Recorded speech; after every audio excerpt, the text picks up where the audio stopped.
descender por las bocaminas y preguntarse, ¿cómo sobrevivían los mineros en Potosí, siglo XVII? Se vive y se trabaja en la ciudad que crece alrededor del Cerro Rico, donde la extracción de plata marca la rutina, la ley y la organización diaria. La población minera no es homogénea. Conviven mitayos reclutados por la mita, trabajadores libres contratados por jornadas o por obra y esclavos cedidos por propietarios. Todos operan dentro de la estructura administrativa de la Audiencia de Charcas y bajo reglas que organizan la producción y la vida urbana. La mita trae comunidades enteras desde los corregimientos andinos. Se rotan hombres hábiles para cumplir el servicio exigido por la corona y las autoridades locales. Y al llegar a Potosí, esos mitayos son distribuidos a faenas según la demanda. Los trabajadores libres responden a patrones distintos, acuerdan jornales, pueden cambiar de empleador y, cuando las circunstancias lo permiten, negociar mejores condiciones. Aún así, su movilidad es limitada por la necesidad de sostener familias y pagar tributos. Los esclavos ocupan puestos variados. Algunos trabajan en faenas superficiales, otros son empleados en labores de carga y transporte, y algunos son especializados en tareas peligrosas, siempre bajo la vigilancia de capataces designados por los propietarios. Esta combinación de mano de obra determina la división del trabajo y las responsabilidades dentro de la mina, y esa división influye directamente en las posibilidades de sobrevivir día a día. El Cerro Rico es a la vez fuente de riqueza y de reglas. La Casa de la Moneda centraliza el procesamiento y la acuñación de la plata extraída, mientras que la corona y sus representantes imponen tributos como la quinta parte, conocida como el quinto, que condiciona la economía de quienes extraen y venden metal. Las autoridades de la Audiencia de Charcas regulan nombramientos, permisos y conflictos jueces, y administradores velan por el cumplimiento de licencias, por el cálculo de las cargas de trabajo y, cuando es necesario, por la aplicación de castigos. Esa estructura administrativa crea límites y obligaciones que definen quién trabaja, cuándo y con qué instrumentos. En la práctica, la jornada comienza mucho antes de entrar a la galería. Se inspeccionan herramientas y se reparten los implementos básicos, porque la sobrevivencia depende de la disponibilidad de utensilios sencillos y de su correcto mantenimiento.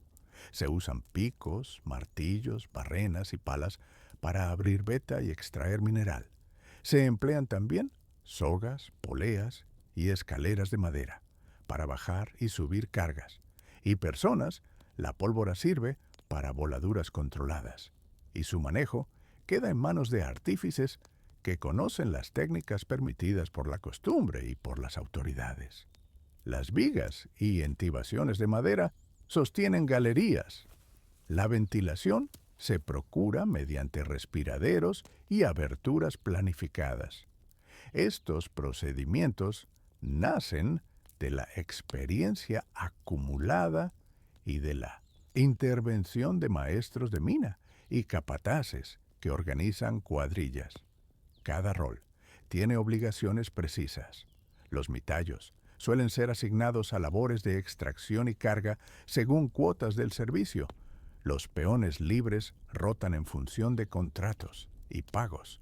Los esclavos cumplen órdenes de sus dueños o capataces y están sujetos a sanciones que limitan su capacidad de negarse al trabajo. La supervivencia cotidiana depende de que esa maquinaria social funcione. Si faltan herramientas, si se rompe una polea o si la pólvora no se administra con criterio, la producción cae y la disponibilidad de salario o de ración disminuye. Para minimizar riesgos y garantizar la continuidad de la labor, se desarrollan costumbres y rutinas previsibles. Las cuadrillas empiezan por reparar entibaciones y despejar vías, luego se procede a la voladura y extracción. Después, el mineral se transporta en canastas o sacos hasta los puntos donde se lava y se reduce. El transporte dentro de la ciudad y hasta la Casa de la Moneda se realiza con animales de carga como llamas y mulas, con carretas en las partes donde es posible y con porteadores humanos en los tramos más empinados. Esa logística condiciona la rapidez con la que el mineral llega a los molinos y hornos, y por tanto, el ingreso económico para el minero. En la ciudad, la vida se organiza alrededor de mercados, pulperías y hospederías, donde se compran alimentos, herramientas y pequeñas provisiones. Muchos trabajadores dependen de la compra diaria de cereales, charque y hojas de coca para sostenerse, a la vez que recurren a redes de parentesco y vecinos para obtener préstamos o ayuda en caso de accidente. La dieta y el abrigo no son lujos. Mantener fuerzas y resistir el frío del altiplano es una condición de trabajo. La iglesia y ciertas cofradías participan en redes de apoyo, administran misas, funerales y en algunos casos sirven de intermediarias para asistencia en casos de enfermedad o muerte. Las instituciones urbanas también regulan la contratación y el pago recibos y contratos simples se practican para fijar jornales, plazos y las partes que corresponden al minero y al patrón después de descontar tributos. Esa documentación, limitada y a menudo precaria, marca la diferencia entre recibir un salario real o quedar en deuda. La ley y la costumbre se cruzan en el tratamiento de los accidentes y las muertes. Cuando ocurre un derrumbe o un siniestro, la autoridad local exige informes, se investiga la responsabilidad y se aplica sanción cuando corresponde. Al mismo tiempo, la familia del trabajador depende de redes informales para cubrir entierros y de la benevolencia de patrones o vecinos para sobrevivir. La técnica y la experiencia se transmiten de manera práctica. Aprendices observan a maestros de mina. Los mitayos llevan consigo saberes de sus comunidades de origen, y los artífices de la pólvora guardan secretos de oficio. Esa transmisión protege en parte a los menos experimentados, pero no elimina la posibilidad de enfermedad por el polvo de mina, problemas respiratorios y heridas consecuencia de herramientas y caídas. Para afrontar estas amenazas, existen prácticas cotidianas que no requieren tecnología avanzada. Turnos alternados para permitir la ventilación, mantenimiento regular de entibaciones de madera y atención a signos de peligro en las paredes de la veta. En la ciudad, médicos y curanderos coexisten. Algunos remedios tradicionales se complementan con intervenciones importadas, pero la efectividad es limitada frente a lesiones graves. La supervivencia económica se sostiene por la circulación del metal. La Casa de la Moneda es el punto donde el mineral pasa a moneda. Allí se pesa, se ensaya y se acuña. Ese proceso formaliza la riqueza, pero también impone controles que pueden ralentizar el ingreso del trabajador y mermar su capacidad para responder a imprevistos. El sistema fiscal, con derechos y tributos, saca parte de la producción y esa extracción administrativa condiciona la disponibilidad de salarios y la dinámica comercial de la ciudad. Vivir en Potosí significa inscribirse en una red extensa donde el trabajo en la mina, la familia, el mercado y la autoridad se entrelazan. La supervivencia no depende solo de la fortaleza individual, sino de la correcta articulación de roles, de la existencia de herramientas y de la observancia de rutinas que reducen riesgos. Si las cuadrillas mantienen entibaciones, si los capataces organizan turnos, si los comerciantes aseguran provisiones, y si la Casa de la Moneda funciona con regularidad, las posibilidades de sostenerse y de enviar remesas a casa aumentan. De lo contrario, la caída de la producción golpea rápidamente la economía de los barrios y pone en peligro a quienes dependen de un jornal. Así se explica, en términos prácticos y administrativos, cómo se estructuraba la vida minera en Potosí. Una red de trabajo forzado y libre, normas coloniales y costumbres locales que, combinadas con herramientas simples y rutinas de trabajo, hacían posible la supervivencia diaria. Queda por examinar en detalle las técnicas de extracción y el proceso de beneficio que transforman roca en plata útil, y cómo esos pasos técnicos afectan tanto a la salud de los trabajadores como a la riqueza que fluye hacia la ciudad y más allá. Se baja por la bocamina y la jornada se mide por el trabajo que permite el cincel, la barreta y el pico. Se entra a la galería con una lámpara o con brasas, cargando la herramienta que marcará las horas, el cincel para abrir la veta pieza a pieza, la barreta para apuntalar los bloques y moverlos, el pico para romper la roca dura y la pólvora cuando hace falta abrir espacios más amplios. Esos instrumentos no son solo utensilios, definen la capacidad de extraer mineral, donde domina el trabajo manual. La cantidad de plata que sale depende de la fuerza del brazo, de la disciplina del equipo y del tiempo que se pueda sostener la jornada sin colapso. Donde se emplea la pólvora, la velocidad de extracción aumenta, pero también cambian los riesgos y las costumbres del trabajo. Se trabaja en turnos que se regulan por costumbre y por el ritmo de la veta. En una galería estable, los peones conocen sus lugares. Unos se encargan de perforar con cinceles y picos pequeñas fisuras para aflojar el mineral. Otros aportan las cargas de pólvora, las hacen detonar siguiendo signos y señales.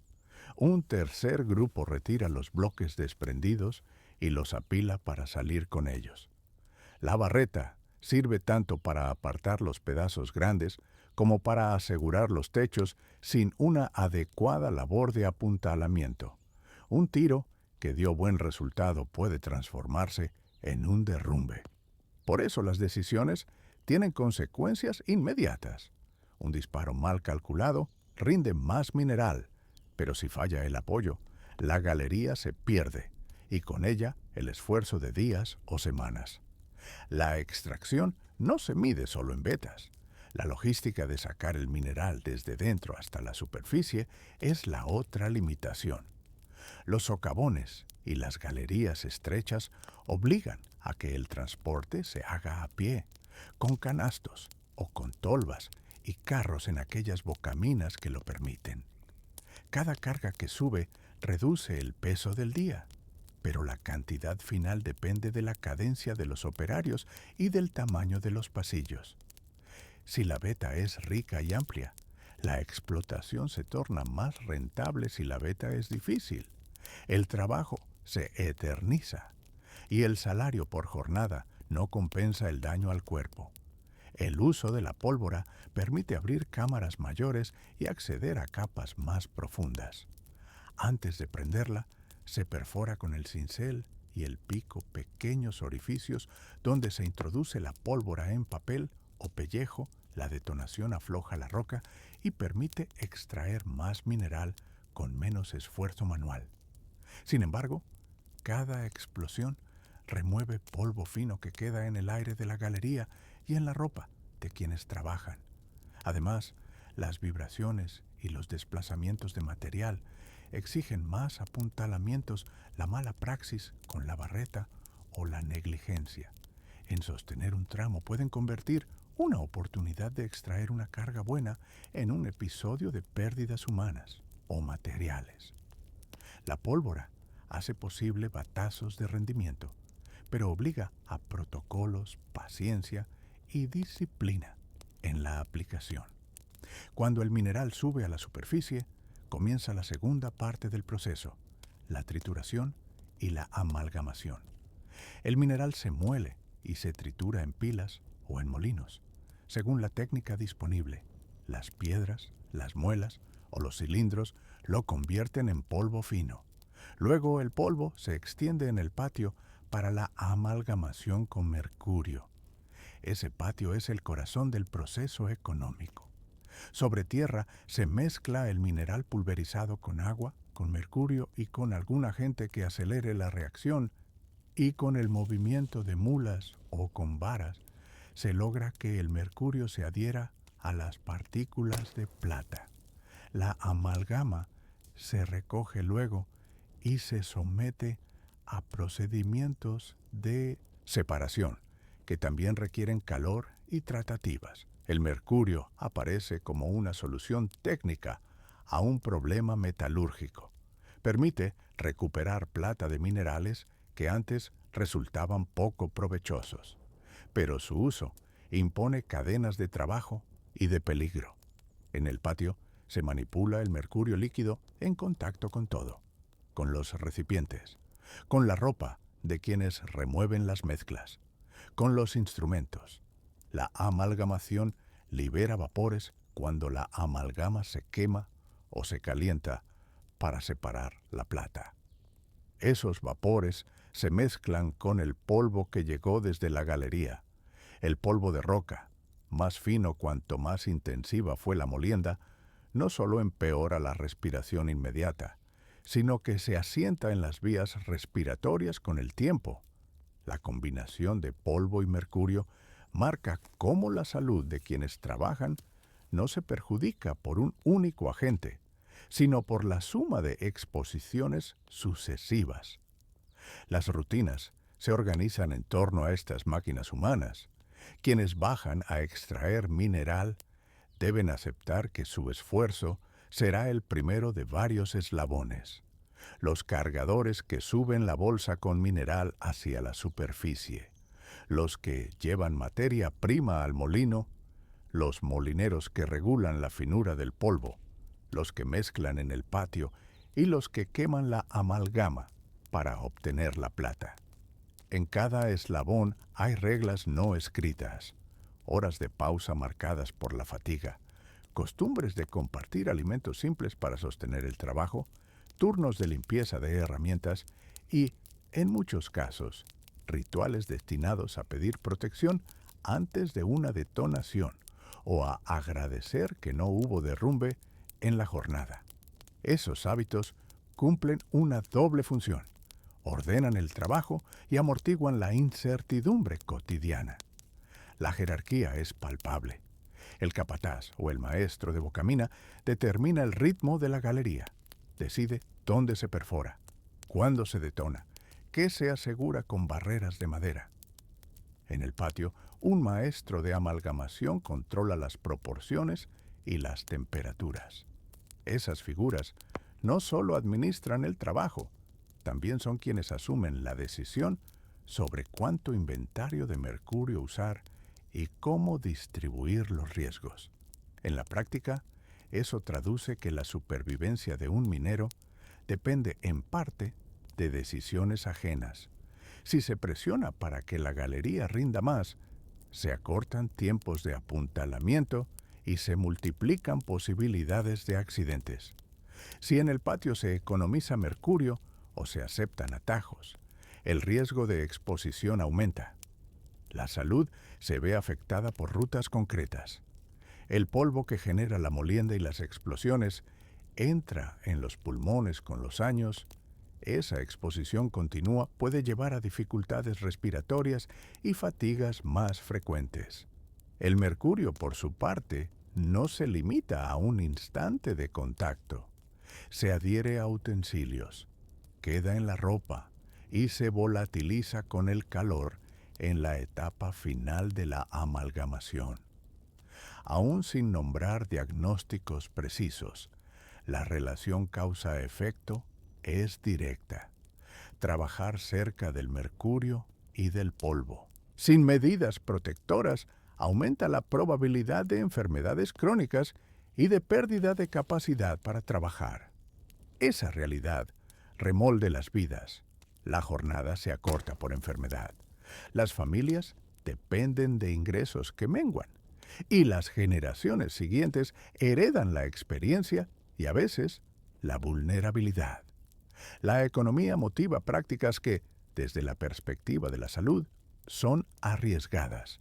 El patrón paga en función de la carga de mineral que se trae.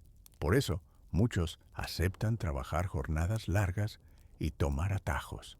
La lógica mercantil entra en conflicto con la necesidad de apuntalamientos adecuados, con el tiempo que requiere un correcto machacado del mineral y con las pausas que alivien el cuerpo.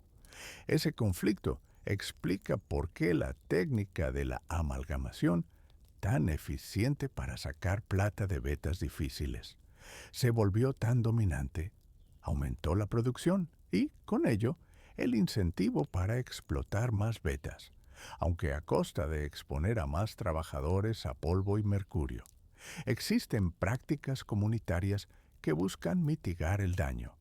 Se intercambian consejos sobre cómo ventilar los patios, sobre qué ropas dejar para el trabajo y cuáles para la casa. Y se organizan turnos para que la exposición de una sola persona no sea continua durante días seguidos.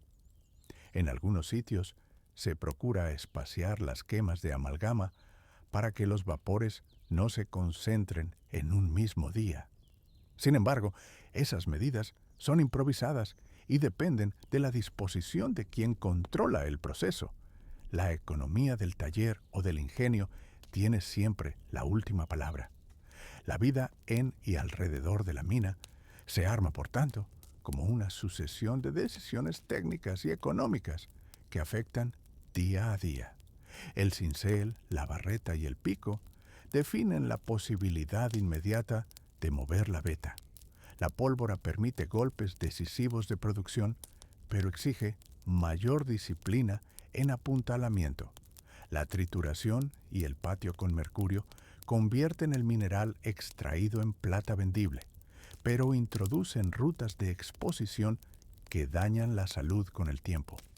Sobrevivir en Potosí del siglo XVII no depende únicamente de aguante físico o de fe, depende de cómo se articulan la técnica, la organización del trabajo y las decisiones de quienes mandan.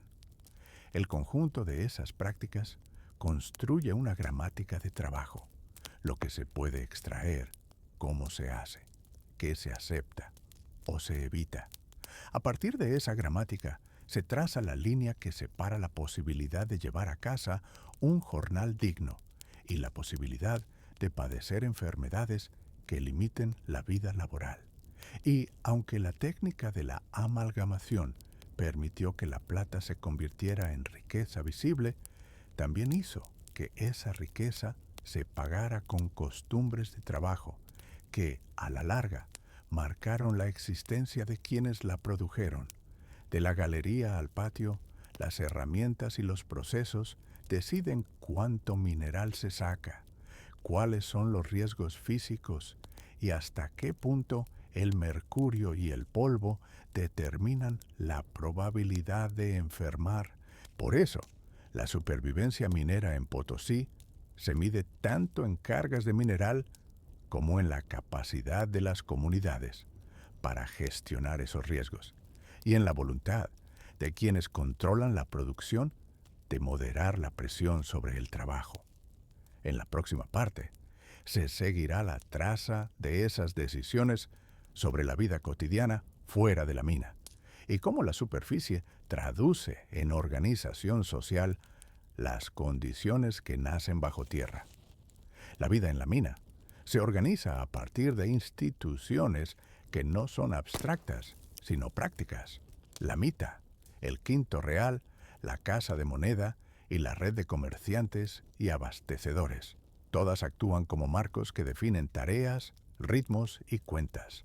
Todas articulan quién obtiene plata, quién paga y quién controla el flujo de alimento, herramientas y crédito. La mita trae obreros a la montaña según cuotas establecidas en la práctica. Eso significa que la mano de obra no se negocia libremente, sino que llega por mandamiento. Cada AILU o comunidad aporta a la mita a hombres que deben presentarse para cumplir su turno una vez en Potosí. Ese cuerpo de trabajadores queda sometido a un calendario rígido de servicios. El resultado inmediato es que la fuerza laboral es periódica, previsible en número, pero variable en experiencia y salud, pues quienes llegan han dejado la agricultura y otras ocupaciones en sus comunidades. Esa previsibilidad formal no equivale a seguridad económica. La corona reclama el quinto real y otros tributos que se aplican a la plata extraída y refinada. La exigencia fiscal disminuye el rédito neto disponible para quienes organizan el trabajo y para los obreros mismos. Como minero o como capataz, la relación con el Estado aparece casi en cada transacción. La producción se calcula, se registra y se asigna una porción para la corona. La cuantía del quinto real funciona como un marco fijo en las cuentas de la mina. Si la veta rinde, la parte del instrumento fiscal se cobra y lo que resta debe sostener salarios, herramientas, pago de contratos con comerciantes y el mantenimiento de los pozos. Si la veta flaquea, la presión fiscal sigue siendo la misma, lo que obliga a recortar en otro lugar o a aumentar la carga sobre la mano de obra. En el centro de esa mecánica está la casa de moneda. Al llevar la plata para ser pesadas y ensayadas, se entra en un procedimiento administrativo que determina el valor real de la materia prima. La casa de moneda pesa, prueba y certifica la plata su dictamen. Establece la base para los pagos y para la liquidación de tributos. La evaluación no es un trámite neutro. El peso y la ley dictaminados allí condicionan cuánto recibe el vendedor y cuánto se imputa como impuesto. Esta función convierte a la casa en árbitro de precios y de obligaciones fiscales. Por eso, transportar plata o llevar mineral para fundir implica confiar en un aparato técnico y burocrático cuya certificación define el ingreso efectivo. Los comerciantes y abastecedores locales completan la trama económica. Son quienes proveen alimentos, herramientas, pólvora, aceite y velas, compran minerales en bruto, servicios de trabajo y con frecuencia extienden crédito. Ese crédito se expresa en contratos simples, anotaciones en libretas, pagarés o en acuerdos verbales con testigos. La lógica es la del comercio regulado por la escasez. Quien provee carpas, ropa, latas y cuerdas adelanta mercancías porque prevé recuperar su inversión cuando la plata circule. La contraparte es que el precio de la fuerza de trabajo queda atado a las condiciones del mercado local y a la calificación que la casa de moneda dé a la producción. Si el ensayo indica menor pureza, el pago cae, pero la deuda con el abastecedor permanece. De ese modo, emerge un ciclo que condiciona la supervivencia. La mita suministra mano de obra, la casa de moneda valora la producción. El quinto real sustrae parte del producto, los comerciantes prestan y cobran. En la práctica cotidiana, significa que la remuneración efectiva se compone de varias piezas. Cierta fracción pagada en moneda acuñada o en plata certificada. Otra fracción en especie o en vales de los abastecedores. Y la deducción previa de tributos y costos de fonderos y transporte. Para sostenerse, muchos obreros aceptan pagos en especie o pagarés que solo valen en las tiendas de los abastecedores. Esa dependencia crea un lazo económico que trasciende el trabajo en la galería. Las decisiones del minero sobre cuándo arriesgar más, cuándo aceptar trabajos más peligrosos o cuándo volver a su comunidad están condicionadas por deudas y promesas de cobro. Las herramientas y la organización del trabajo amplifican esas relaciones. Los picos, barras, baldes y calabazas para traer agua son bienes que se desgastan y que deben reponerse la pólvora y los barrenos. Cuando se usan, suponen un costo inmediato. La compra de esas cosas a crédito incrementa vulnerabilidades. El capataz o el encomendero suelen mediar entre el abastecedor y los trabajadores, distribuyendo materiales y anotando saldos. Esa práctica tiene efectos predecibles.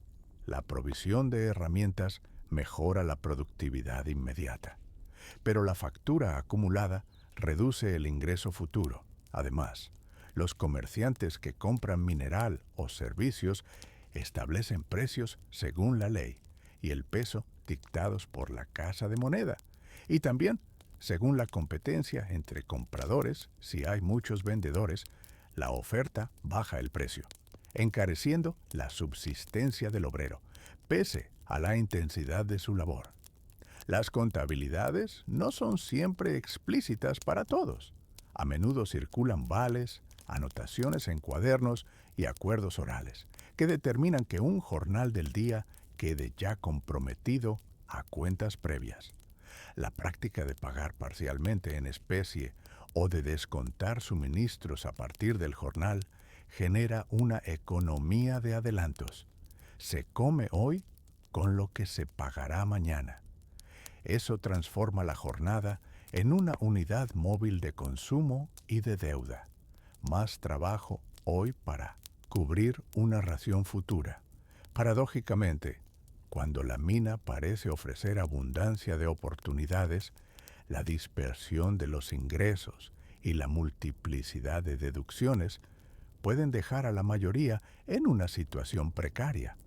Las instituciones generan también una jerarquía de riesgos y prerrogativas. Quienes controlan la organización del trabajo, propietarios, arrendatarios, capataces y comerciantes, tienen margen para negociar los términos con la Casa de Moneda y con la Administración Fiscal. Pueden decidir cuándo enviar cargas para ensayo, qué cantidades reservar para pagar salarios y cuándo vender mineral en lotes que maximicen su precio. Al mismo tiempo, la MITA imprime rotación entre los trabajadores. Algunos llegan con experiencia y contratos en mano. Otros, recién incorporados por mandato, carecen de redes locales y quedan sujetos al poder de los abastecedores. Esa distribución del conocimiento y del acceso determina quién puede obtener mejores condiciones y quién queda más expuesto a la volatilidad de los precios. El sistema genera comportamientos previsibles en los obreros. Ante la certeza del quinto real y de la fiscalización de la Casa de Moneda, muchos procuran formas de asegurar provisiones propias. Sembrar en el tiempo disponible, intercambiar trabajo por alimentos en las chacras cercanas o formar redes de apoyo dentro de la comunidad de trabajadores. Otros optan por asumir mayor riesgo en los socavones más productivos, con la esperanza de recuperar de mayor manera lo que la fiscalidad y los intermediarios restan. En cualquier caso, la elección entre trabajar más horas, migrar temporalmente o endeudarse depende de la capacidad de negociar con los comerciantes y de la confianza en la valoración que hará la Casa de Moneda de la producción final. A su vez, los comerciantes ajustan sus prácticas al marco impositivo y al dictamen técnico del ensayo. Saben que la Casa de Moneda puede determinar una ley que haga menos rentable una remesa, por eso procuran comprar cuando los precios están bajos y vender cuando la moneda circula. Mantener inventario y extender crédito son estrategias para asegurar presencia en la vida diaria de la población minera. Quien concentra la venta de pólvora o de pan, también concentra la posibilidad de imponer condiciones de compra al mineral o al trabajo, sobre todo cuando la necesidad aprieta y las obligaciones fiscales consumen una parte considerable del producto. Esta interacción entre instituciones produce ciclos de presión y adaptación. En temporadas de mayor extracción, la Casa de Moneda opera a mayor ritmo. La corona cobra más quintos reales y los comerciantes registran más actividad. Sin embargo, los salarios no siempre suben al mismo ritmo, porque los costos de provisión y las deudas pueden absorber cualquier incremento. En tiempos de caída de la extracción, la carga fiscal sigue presente y los comerciantes restringen crédito. La consecuencia es una mayor precariedad entre quienes dependen del jornal para comer. La lógica económica, entonces, es poco compasiva. La plata fluye en dirección a quien controla los procesos de conversión y certificación, mientras que el trabajador enfrenta la tarea diaria de sostenerse en una cadena donde muchos eslabones imponen su propio margen. La convivencia con esas instituciones también crea rutinas administrativas y sociales. Llegar a la Casa de Moneda implica respetar colas, registrar cargas y aceptar la práctica del ensayo. Negociar con un abastecedor supone dejar un aval o aceptar una factura. Cumplir la mita exige presentarse en el curato o ante la autoridad local para recibir el turno. Esos actos cotidianos estructuran el tiempo. La vida se mide en turnos fiscales, en días de ensayo, en fechas de cobro y en vencimientos de deudas. Esa medición condiciona desde la alimentación hasta la decisión de arriesgar la vida bajo tierra. La experiencia de la mina no es solo física, es una economía de plazos, donde cada obligación impone una urgencia. En ese entramado, la pregunta sobre cómo se sobrevivía en Potosí no admite respuestas simples. La supervivencia fue producto de un equilibrio tenue entre lo que la mita proveía de fuerza de trabajo, lo que la Casa de Moneda certificaba y grababa, y lo que los comerciantes y abastecedores acordaban en términos de crédito y precio. Esa red de instituciones y actores convirtió el trabajo en la montaña en algo más que una actividad productiva. Lo transformó en una cadena de decisiones económicas que imponían límites y ofrecían pocas palancas de control al trabajador corriente. A partir de aquí, el siguiente aspecto a considerar es cómo estas presiones se traducían en prácticas concretas de vida cotidiana dentro y fuera del socavón. Cómo se organizaban las comunidades, cómo se resolvían las emergencias y cómo las personas buscaban amortiguar las imposiciones de la fiscalidad y del mercado. La jornada comienza antes del alba con un gesto que rara vez llama la atención: masticar hojas de coca. No es un ritual decorativo, sino una herramienta práctica. La coca atenúa la sensación de falta de aire, mitiga el frío en las manos y en los pies y reduce la sensación de hambre durante las horas más duras. Se aprieta un puñado de hojas entre la mejilla y la muela, se mantiene la masa, se mastica de vez en cuando y se escupe lo que sobra. No promete salud ni cura las heridas, ofrece alivio temporal para seguir trabajando en altura y para soportar la exposición continua al frío y a la fatiga. Por eso la coca forma parte de la rutina, como la ropa y las comidas. Las comidas no son lujos, sino instrumentos de supervivencia. El chuño, papa deshidratada, y la quinoa forman la base de la dieta porque resisten el frío, se conservan largo tiempo y entregan las calorías necesarias para jornadas extensas. El chuño se remoja, se mezcla con agua caliente y se come en purés o guisos, muchas veces acompañado de una pequeña porción de carne cuando hay suerte. La quinoa se hierve y aporta proteínas y energía, y es frecuente que una porción sea guardada como reserva para días en que el minero enferma o la extracción disminuye. Estas provisiones no solo alimentan, funcionan como colchón contra la inanición y permiten sostener un ritmo de trabajo que de otro modo sería imposible en condiciones de altura y frío constante.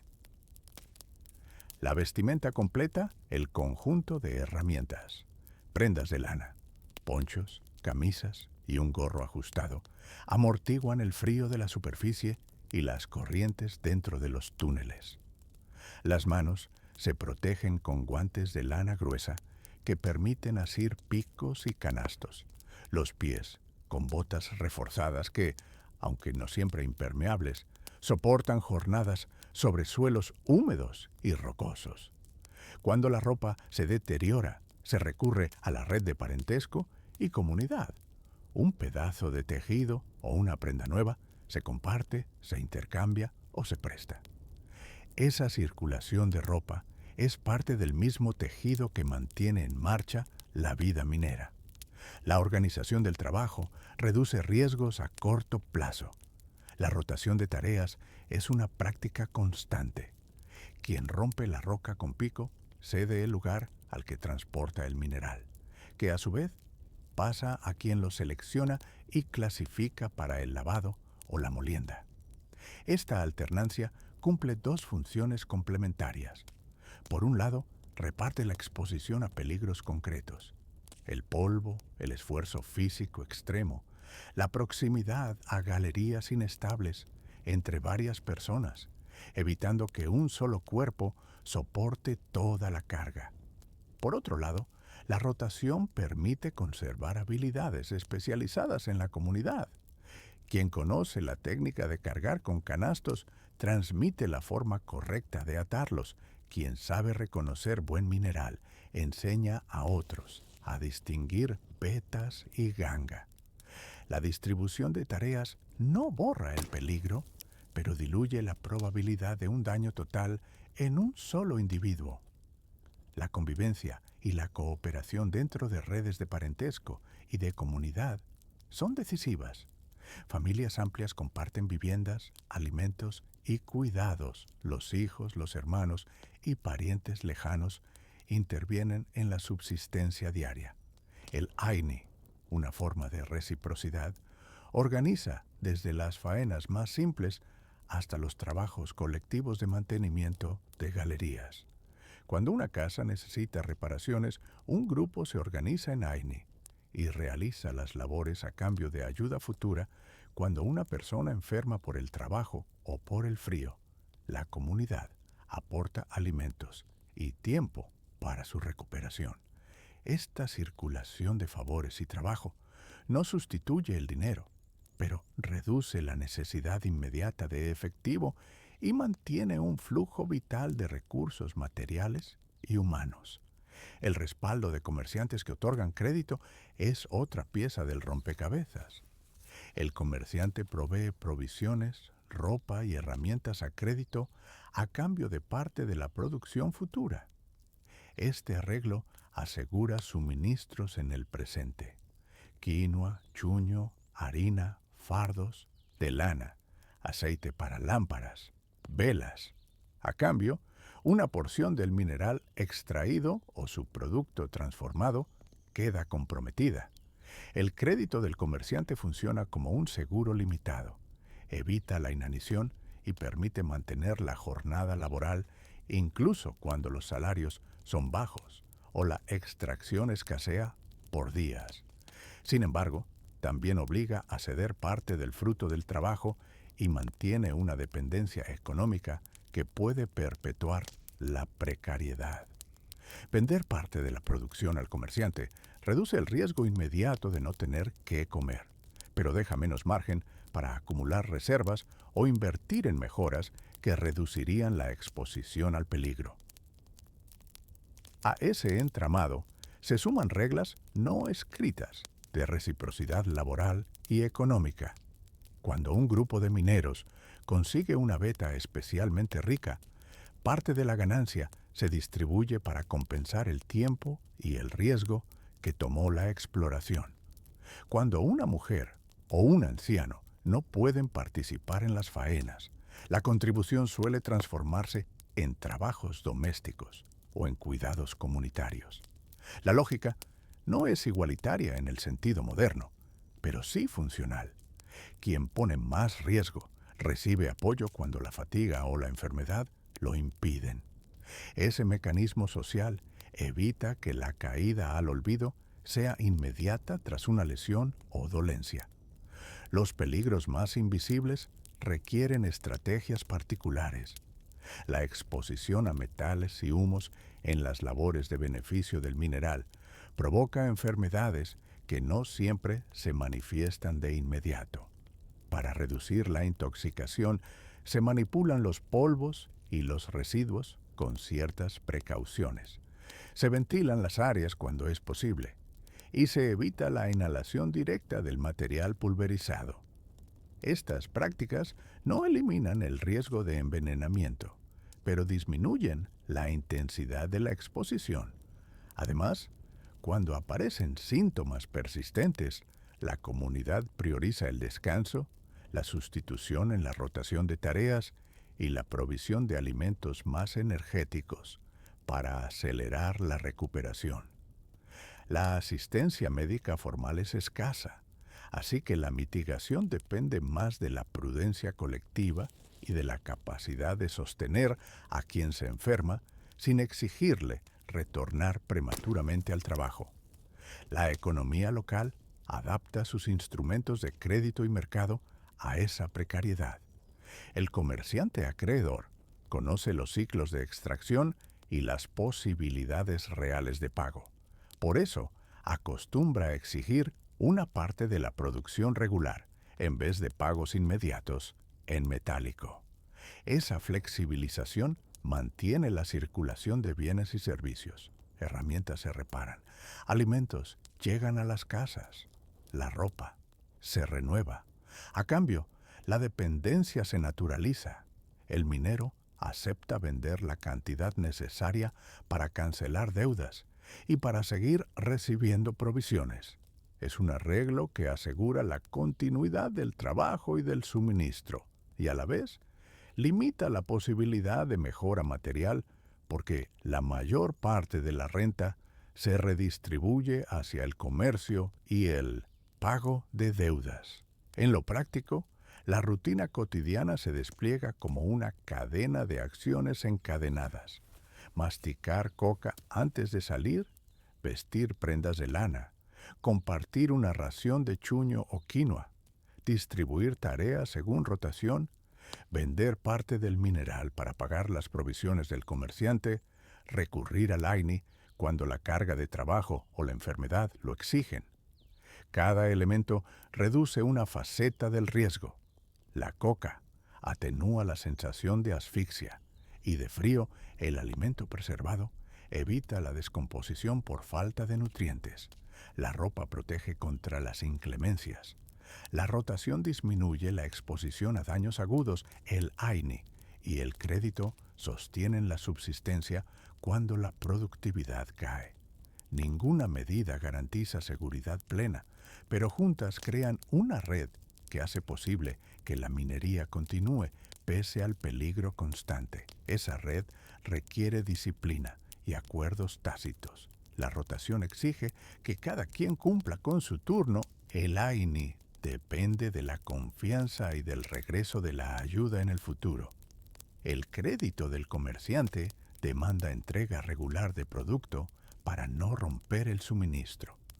Cuando alguna pieza falla, cuando la enfermedad obliga a varios a ausentarse, cuando la veta se agota por semanas, cuando el comerciante reclama más de lo acordado, la precariedad se intensifica y se vuelve visible. Menores raciones, reparaciones pospuestas, ropa desgastada que no se repone. La historia de la supervivencia en ese contexto es, muchas veces, la historia de cómo se negocian esas faltas y cómo la comunidad reordena sus prioridades para sobrevivir al choque. La precariedad tiene un precio que se paga lentamente. Vender parte de la producción al comerciante significa renunciar a la posibilidad de ahorrar para una mejora real, como comprar mejores herramientas o invertir en medidas que reduzcan la exposición dentro de las galerías. Apoyarse en el AINI implica que los tiempos de recuperación son subordinados a la capacidad colectiva. Masticar coca protege del mal de altura, pero no evita el daño de la exposición prolongada a humos y metales. El resultado es una forma de vida donde la continuidad está asegurada, pero la movilidad social y la acumulación de bienestar quedan limitadas por la estructura de dependencia y la necesidad inmediata. A pesar de todo, se persiste. La vida en los alrededores de Potosí en el siglo XVII no es solamente un esfuerzo de supervivencia individual, es una trama de prácticas compartidas que sostienen la minería como actividad económica y social. La combinación de coca, chuño y quinoa como alimentos funcionales, la rotación de tareas para repartir riesgos, el AINI para movilizar ayuda y el crédito de comerciantes para abastecer lo esencial crean un equilibrio frágil pero operativo. Ese equilibrio permite que, día tras día, se entre en las galerías y se extraiga lo necesario para sostener hogares y comunidades.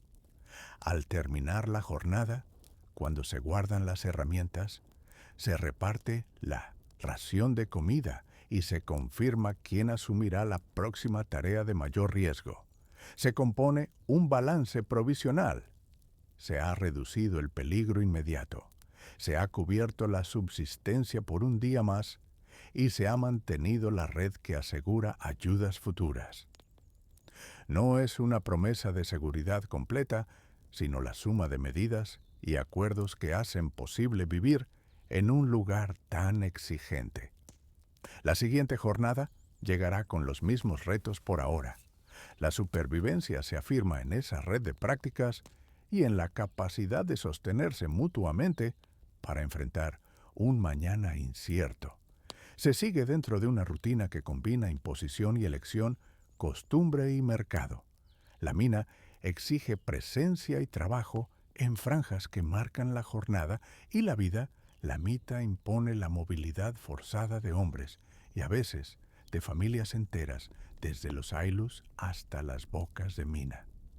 Al mismo tiempo, existe mano de obra contratada, peones que ofrecen su fuerza por jornal, capataces que negocian condiciones y comerciantes que procuran herramientas y provisiones a cambio de crédito. Esa mezcla de trabajadores sometidos por la mita y trabajadores asalariados crea una dinámica en la que la supervivencia cotidiana depende tanto de la disciplina legal como de las relaciones personales y de la capacidad para obtener y manejar deuda. Dentro de la mina, los métodos de extracción determinan ritmos y riesgos. La pólvora se introduce como herramienta para fragmentar vetas y abrir galerías. Su uso acelera la extracción, pero aumenta la inestabilidad de las labores subterráneas y obliga a una organización en torno al manejo de pólvora y a su compra. El mineral extraído sigue caminos técnicos. La amalgamación con mercurio se convierte en el proceso central para separar la plata. Los hornos, los cajones de lavado y los recipientes para la amalgama forman parte de una tecnología que vincula el trabajo directo de los mineros con la provisión de insumos, especialmente el mercurio, controlados en parte por actores coloniales y por comerciantes que operan en los mercados locales. Esos procesos técnicos se insertan en un entramado fiscal que condiciona la recompensa por el esfuerzo. El quinto real funciona como un impuesto que reclamaba una porción de la producción para la corona. La casa de moneda transforma metales en moneda acuñada, dando valor líquido a la plata, pero también institucionalizando controles y costos. La existencia de una casa de moneda local facilita el cobro de jornales y la circulación del peso, pero al mismo tiempo crea canales por los que fiscales y empresarios pueden retener parte del producto de la extracción. La presión fiscal no es abstracta. Llega en forma de descuentos en las ventas de mineral, en comisiones y en procedimientos que consumen tiempo y recursos. Ese drenaje obliga a buscar alternativas. Una de las respuestas más frecuentes es el crédito. Comerciantes, arrieros y prestamistas ofrecen telas, pólvora, mercurio, alimentos y herramientas a cuenta de futuros pagos. El sistema de crédito se convierte en la arteria que mantiene la vida en la ciudad y en las bocas de mina. Permite comprar mercurio para la amalgamación, pólvora para abrir galerías y alimentos básicos para sostener la fuerza de trabajo. Pero el crédito también enlaza a los mineros con redes de dependencia. Cuando las ventas de plata se demoran o cuando los rendimientos menguan por vetas pobres o por desastres en las galerías, los deudores quedan obligados a nuevas entregas de trabajo o a condiciones de venta que reducen su margen de supervivencia.